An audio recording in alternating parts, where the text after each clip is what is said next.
안녕하세요, 여러분. 반갑습니다. 오늘은 여러분들하고 11조 선수와 심판의 위치에 대해서 알아보는 시간을 갖도록 하겠습니다. 자, 선수의 위치는 바닥 어디에 닿고 있는가에 따라 결정을 한다. 이 얘기는 보통 보면 우리가 이제 통상적으로 공중에 떠 있는 선수를 이제 얘기를 합니다. 그래서 코트 내에서 점프를 해서 공중에서 볼을 소유를 하고 아니면은 탭을 했다든가 뭐 세이빙 볼을 위해가지고 그렇게 했을 때 이 선수가 마지막으로 터치했던 그 코트가 어디냐에 따라서 그 선수의 이제 위치가 결정이 됐다 그랬으면은 비일비재하게 나오는 게 이제 세이빙 볼 때 많이 나오고 그 다음에 이제 센터라인, 하트라인 바리에이션 쪽에 이제 관련돼서 많이 나옵니다. 그건 뭐냐면 내가 라인을 밟고 공중에서 볼을 탭했느냐 아니면은 내가 그 코트 내에서 점프를 해가지고 볼을 소유한 다음에 내 동료한테 패스를 했느냐 아니면은 그 볼을 갖고 내려서고 나서 그 다음에 패스를 했느냐 뭐 이런 부분들이 이제 연결돼서 많이 나오거든요. 그때 선수의 위치는 어쨌든 온도라인이냐 아니면 아웃 오브 바운드냐 아니면 그 코트 내에서 적법하게 점프를 했느냐 이 부분이 되겠습니다. 그래서 이거는 이제 바운더리 라인, 지금 말씀드렸지만은 사이드 라인과 베이스 라인을 얘기를 하는 거겠죠. 그 다음에 이제 그 외에는 전부 디비전 라인이라고 해서 센터 라인, 3점슛 라인, 자이투 라인, 노차지 셈 서클 이렇게 되어 있습니다. 제 이제 그 영상에 보시면은 그 라인은 각기 갖고 있는 그 수반되는 룰이 있어요. 룰이. 그걸 이제 좀 참고를 하시고 내가 3점슛 라인 바깥에서 점프를 해서 한 1m 정도 날아가서 그 다음에 슛을 했다고 하더라도 그 슛이 들어가게 되면 당연히 3점 슛이 되는 겁니다. 2점이 아니고.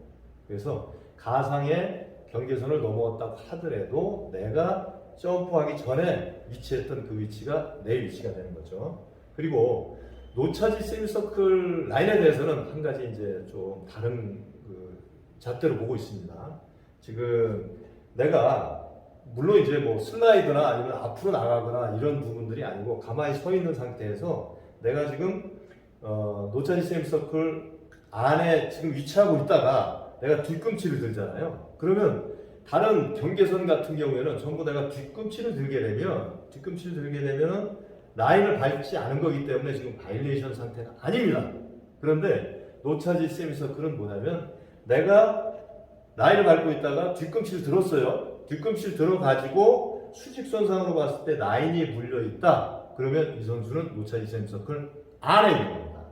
예, 이거 굉장히 중요하니까 여러분들 꼭 밑줄 쳐놓으시고 그래서 그 선수가 서 있는데 뒤꿈치를 들고 서 있는데 공격 선수가 공중에 있는 선수가 착지할 수 있는 공간이 없어요. 그래서 그 수비자한테 차징을 했다고 하더라도 이거는 공격자 책임을 물을 수 없다. 이것이 노차지 세미서클의 기본적인 룰입니다.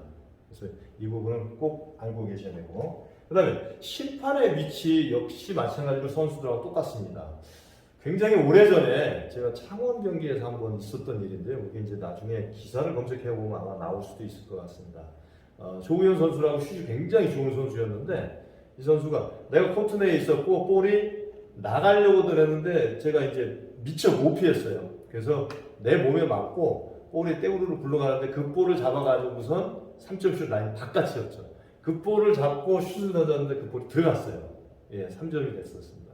그래서 굉장히 좀 특이한 장면이 있었는데 어쨌든 심판의 위치가 내가 라인을 밟고 있으면 그 볼이 라인을 밟고 있을 때 볼이 나한테 맞았으면 당연히 아웃 오브 바운드 바리에이션이 되겠죠. 그 다음에 코트 바깥에 있어도 역시 마찬가지고 단지 코트 내에 있을 때 나가려는 볼이 나한테 맞고 그냥 다시 들어와 있다든가 아니면 그 볼이 계속해서 코트 내에 있었다. 그거는 그냥 합법적인 겁니다. 물론 24초 바리에이션이 걸릴 수는 있겠죠. 예, 컨트롤 상태이기 때문에. 그렇게 해서 심판의 위치 역시 마찬가지로 선수와 같은 방식으로 정해진다. 이거를 여러분들이 아시기 바랍니다. 자, 12조 점프볼 및 소유권의 교체에 대해서 말씀드리겠습니다. 이 굉장히 소유권의 교체 이제 얼터네이트죠. 이거는 경기를 하다 보면 굉장히 많은 상황들이 굉장히 많이 나옵니다.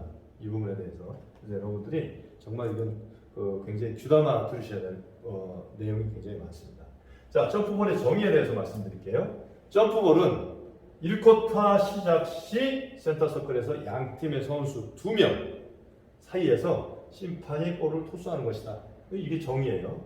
자, 그러면 우리가 지금 점프볼은 그 경기에서 정확하게 한 번만 하게 되어 있습니다. 자, 1쿼터 시작하기 전에 1쿼터 시작할 때죠. 1쿼터 시작할 때 이때 한 번만 딱 합니다. 그래서 굉장히 중요하기도 하고 우리가 경기를 시작하는 그 시작점에 있기 때문에 출발 그 행위 중에서 이 토스가 굉장히 중요하거든요. 그래서 우리 심판들 같은 경우는 토스도 연습을 굉장히 많이 해가지고 정확하게 수직으로 그 다음에 높이도 아주 적절하게 그렇게 할 수 있도록 연습을 굉장히 많이 합니다. 실수 나오지 않도록. 자, 핸드볼은 서로 다른 팀의 선수들이 한 손 또는 양손을 볼에 단단히 대고 있어 과도하고 거칠게 하지 않고는 어느 한쪽도 이 볼을 갖다가 컨트롤할 수 없을 때 발생한다. 이렇게 되어 있잖아요. 특히 이제 부상의 위험이 있을 때 이때는 이걸 충분히 시간을 주지 않고 부상의 위험이 있고 선수들이 볼을 이렇게 맞잡고 있을 때는 빨리 이걸 갖다가 우리가 판정을 해서 핸드볼에 의해서 점프볼을 줘야 됩니다. 이게. 예. 그래서 이런 부분들이 굉장히 중요하죠. 그리고 이제 그 어떻게 보면은 그게 또 한 가지 있습니다. 핸드볼 상태에서 코트 내에서 핸드볼 상태에서 A팀이나 B팀 선수 중에 한 명이 코트 바깥으로 나갔어요. 바깥으로 나갔어. 그러면 이거는 B팀 선수에 의해서 터치아웃이 아닙니다. 이거는. 왜냐하면 코트 안에서 맞잡고 있다가 같이 나갔기 때문에 이거는 빨리 핸드볼을 선언해줘야 돼요. 그래서 점프볼 얼터네이트로 가야 됩니다. 그런데 B팀 타치다라고 해서는 안 되죠. 그런데 B팀 선수가 일단은 라인을 밟고 있다가 볼을 터치를 했어요. 이거 뭐예요? B팀 선수의 터치아웃이 되는 거죠. 이거는. 완전히 달라요. 이 부분들이. 그래서 이 부분들을 간혹해서 B팀 선수의 터치아웃을 선언하는데 이거 굉장히 중요한 문제입니다.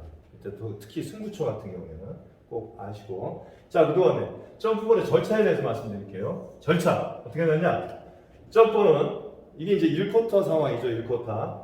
점프는 자기 바스켓 쪽에 센터 서클 안에서 센터 라인에 한 발을 가깝게 하고 선다. 또 어떤 선수는 가깝게 하고 서는 게 아니라 가까운 게 어느 정도냐? 바로 이제 15cm 이내에 이거는 정해져 있단 말이에요. 15cm 이내에.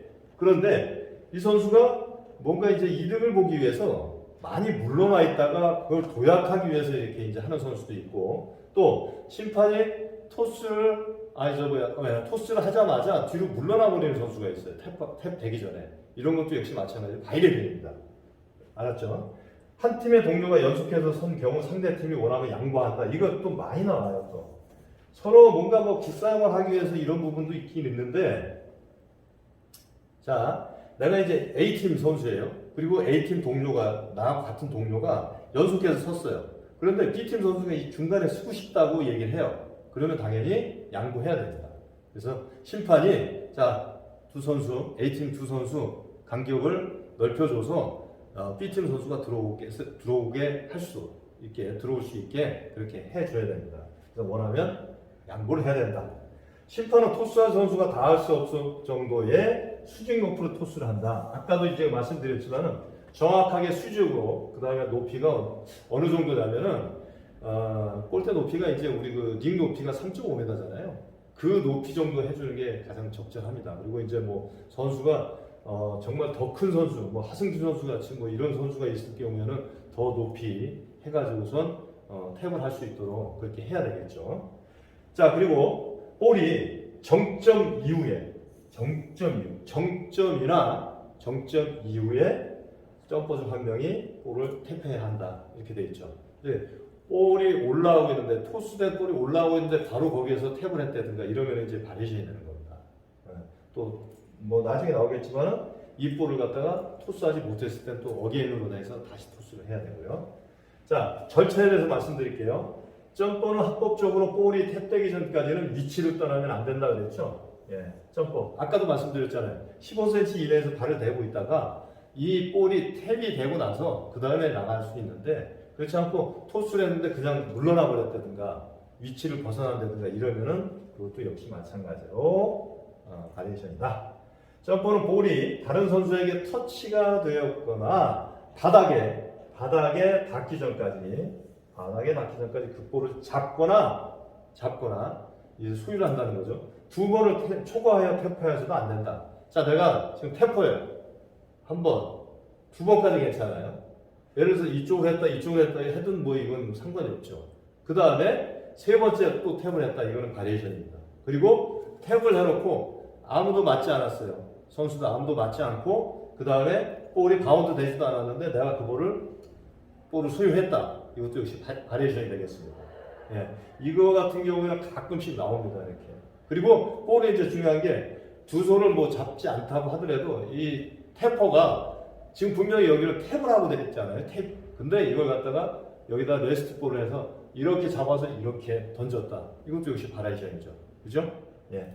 그때는 합법적으로 탭이 되지 않았기 때문에 시간도 역시 그냥 10분 아니면 뭐 7분 이렇게 해서 처음에 이제 그 시간으로 돌려줘야 되겠죠. 자, 볼이 점퍼 중 어느 선수에게도 탭되지 않은 경우 다시 한다. 아까도 말씀드렸지만 탭이 되지 않았을 때는 그랬을 때는 다시 이제 점프볼 하게 되겠죠. 시간이 가지도 않았고. 볼이 탭되기 전에는 점퍼가 아닌 선수는 신체 중 일부분이라도 센터 서클 라인이나 그 위에 위치할 수 없다. 이거 굉장히 중요해요. 또 점퍼가 아닌 선수. 점퍼가 아닌 선수는 이제 그 서클에 이제 그 배열에 있는 선수가 되겠죠. A팀이든 B팀이든. 그 선수들이 서 있다가, 여기가 지금 탭이 되지 않았는데, 심판이 이제 토스를 했을 거 아닙니까? 토스를 하자마자, 예를 들어서 그 서클 가운데를 가로지르는 거 있잖아요. 아니면 들어온다든가. 이랬을 때는 바이레이션이라는 거예요. 그런데, 심판이 토스를 했어요. 토스를 했는데, 뒤로 물러나는 거. 서클 바깥에 있는 선수가 뒤로 물러나는 건 상관이 없습니다, 이거는. 이것까지도 바리에이션이라고 생각하는 심판들이 있는데 그렇지 않습니다. 이 서클 안으로다 가로질러는다든가 아니면 들어온다든가 이랬을 때만 바리에이션이라는 거 여러분들이 꼭 아시고 계시기 바랍니다. 자, 그 다음에 점프볼 상황에 대해서 말씀드릴게요. 상황은 어떤 상황이냐? 점프볼 상황. 자, 헬드볼이 선언됐어요. 둘이 맞잡고 있어가지고 헬드볼에 의해서 이제 점프볼이 되는 거니까. 그 다음에 아웃 오브 바운드가 어떤 선수에 의해 되었는지 모를 때, 뭐 투둑하고 나갔는데 심판이 못 봤어요. 동료 심판도 못 봤대. 30일 못 봤어요. 그럼 어쩔 수 없죠. 얼터네이티브 가야지. 소유권 교체에 의해서. 그 다음에 아웃 오브 바운드에 대해서 심판 간의 이견이 있을 때, 이게 한 심판은 A팀, 또 한 심판은 B팀 동시에 해가지고선 선언했어요. 그러면 그럼 동시에 그렇기 때문에 어쩔 수 없어. 얼터네이티브. 이렇게 해서 이제 소유권의 교체를 받게 되는 겁니다. 점프볼에 대해서. 자, 성공되지 않은 마지막 자유투 시 더블 자유투 바이레이션이 이제 생겼다는 건 뭐예요? 프리볼 상태죠. 립에 맞았겠지. 립에 안 맞으면 뭐 그건 당연히 바이레이션이니까. 립에 맞고 나서 프리볼 상태가 돼 있을 때 A팀이든 B팀이든 같이 동시에 들어갔다든가 이런 바이레이션이 일어났어요. 그렇게 되면 당연히 뭐 헬드볼로 가야 되겠죠. 점프볼. 자, 그 다음을 제외하고 라이브 볼이 링과 백보드 사이에 끼었어요. 링과 백보드 사이에 끼게 되면 라이브 중에 끼게 되면은 보통은 뭐죠? 다 소유권 교체로 가야 되잖아요. 그죠? 점프볼 상황이 되니까. 그랬는데 이런 경우에는 이게 점프볼이 안 된다는 거죠. 자, 자유투와 자유투 사이. 자, 1구하고 2구 그 사이에 예를 들어서 뭐 3구 그 자유투가 있는데 그때 꼈어. 그럼 뭐 당연히 그 다음에 또 이제 슈터한테 주면 되는 거고. 마지막 자유투 후에 팀이 프론트 코트의 드로인 라인에서 드로인을 하는 경우, 이건 뭐 소유권이 이제 있다는 거죠. 예를 들어서 뭐 6파울이 나왔다든가 이랬을 때 프리드를 2개 쏘고 그 다음에 소유권 줘야 되는데 그때 림에 끼었다고 하더라도 그거는 점프볼 상황이 아니고 다시 A팀이 됐건 B팀이 됐건 그쪽에다 이제 주면 되는 거죠. 그래서 자, 그리고 이제 그 또 한 가지 뭐냐면 어느 팀도 소유하지 못한 때 같은 페널티를 상쇄하는 거예요. 어느 팀도 뭔가 이게 그 볼을 소유하지 못했다는 건 지금 어느 팀도 컨트롤하지 못했다는 거잖아요. 예, 그럴 때 페널티를 상쇄한 이후에는 역시 마찬가지로 점프볼 상황이 되는 겁니다. 자, 소유권 교체 정의에 대해서 이제 알아볼게요. 소유권 교체는 점프볼 대신에 드로인으로 볼을 라이브하는 방법이죠. 뭐 너무나도 당연한 거죠. 소유권 교체 드로인은 드로잉을 하는 선수가 이거 굉장히 중요해요. 드로잉을 하는 선수가 볼을 건네받으면 시작된다. 심판이 이제 거기서 핸딩을 해주든가 아니면은 뭐 디스포즈를 해주든가 뭐 해줄 거 아닙니까? 볼을 잡았어요. 그때 이제 소유권 교체 시작이 되는 겁니다. 시작이 되고 자 이때 다음의 경우 끝난다. 이거 굉장히 또 중요하죠. 시작했으면 이제 끝이 나야 되는데 언제 소유권을 갖다가 다 쓴 거냐 이 얘기거든요. 볼이 경기 코트 내 선수의 합법적으로 닿거나 터치된 경우 여러분들이 또 하나 착각하고 있는 게 있어요. 착각하고 있는 거. 자 여기 이 부분 선수의 합법적으로 닿거나 터치된 경우잖아요. 수비 선수냐 공격 선수냐 구분이 아니고 그 안에 있는 내가 이제 인바운드니까 뭐 당연히 내가 터치하면 안 되겠지만 9명의 선수 중에 누구도 안 되지 간에 등이 터치가 됐던 어디가 터치가 됐던 터치가 합법적으로 해놨다 그러면은 일단은 그거는 끝난 겁니다. 수비 선수한테 됐다고 그래서 그게 뭐 끝나지 않았다 이게 아니고 수비 선수한테 닿았다고 하더라도 역시 마찬가지로 그건 끝난 거예요. 합법적으로 터치가 됐기 때문에 이거 굉장히 중요한 문제입니다. 시간 보낼 때도 역시 마찬가지예요. 그 경기 시간 같은 경우에 흘러갈 때 수비 선수에 터치되고 나서 쭉 하고 날아가는데 이때도 시간이 안 가는 경우가 간혹 있습니다. 이럴 때는 심판이 이거는 합법적으로 터치가 됐기 때문에 시간이 가야 된다는 거 분명히 얘기를 해줘야 되고 자 드로잉을 하는 팀이 바이레이션을 하는 경우 드로잉을 하는 팀이 바이레이션을 하는 게 뭐겠어요? 내가 5초 바이레이션이 걸렸다든가 아니면은 내가 합법적으로다가 코트 바깥으로 정상적으로 나왔다가 내가 코트 내에 발을 딛고 뭐 볼을 소유하고 있을 때 뭐 이런 경우에는 이제 다 소유한 팀에서 바리에이션을 하는 경우겠죠. 그다음에 드로잉한 라이브 볼이 링과 백보드 사이에 끼는 경우가 있죠. 예, 내가 볼을 갖다가 던졌는데 그 볼이 링과 백보드 사이에 꼈어요. 그럼 이게 라이브 볼일 때는 점프볼에 의해서 이제 뭐 소유권 교체를 하겠지만 이건 뭐예요? 바리에이션입니다. 그래서 소유권은 써버린 거죠. 그래서 상대팀한테 다시 넘어가게 되는 겁니다. 자, 소유권 교체의 진행에 대해서 이제 알아보겠습니다. 점프볼 상황에서 팀들은 백보드 바로 뒤를 제외하고 상황이 발생한 곳에서 가장 가까운 지점에서 드로잉을 통해 교체를 한다.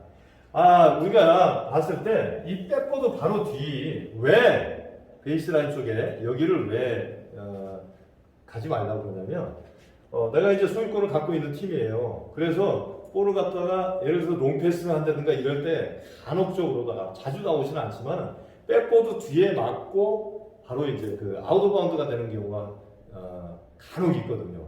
그러다 보니까 그걸 미연에 방지하기 위해서 백보드 바로 뒤에서는 우리가 디스포즈를 해주지 않는다. 이렇게 이거 기본 중에 기본이에요. 심판으로서 꼭 알고 계셔야 된다.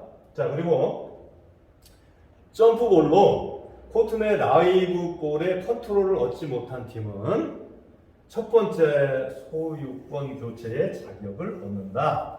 이렇게 되어 있죠.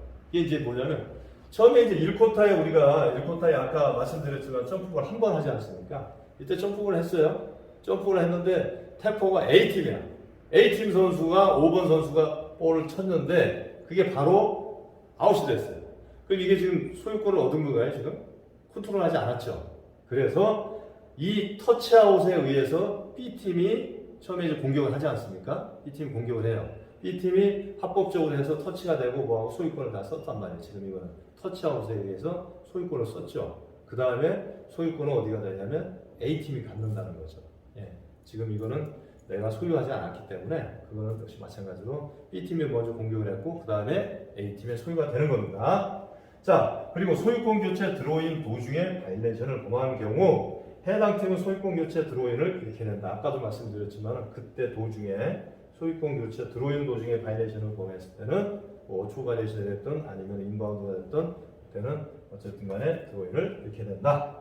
다음의 경우에는 어떤 팀이 파울을 하더라도 소유권을 유지한다. 1쿼터를 제외하고 각 쿼터 도중 또는 연장전 시작 전 또는 뭐 소유권의 교체 드로잉 도중에 뭐 이때 같은 경우에는 예를 들어 휴식 시간에 파울이 나왔다. 뭐 티파울이 나오겠죠. 뭐 이럴 때는 뭐 들어가는 도중에 뭐 선수를 가격을 했다든가 뭐 이러면 또 6파울이 될 수도 있고 이랬을 때는 그 소유권은 그대로 있는 거예요. 처음에 하는 그 소유권에 대해서는 뭐냐면 그거는 이제 6파울에 대한 거 뭐 이런 부분에서 이제 그 소유권이 있게 되는 거고 그 다음에 이제 교체 드로잉 도중이면은 내가 지금 소유권에 이제 시작을 했어요. 내가 이제 볼을 건네받아서. 근데 우리 팀 선수가 이제 파울을 했어. 그럼 뭐 오펜스 파울이 되겠죠, 이거는.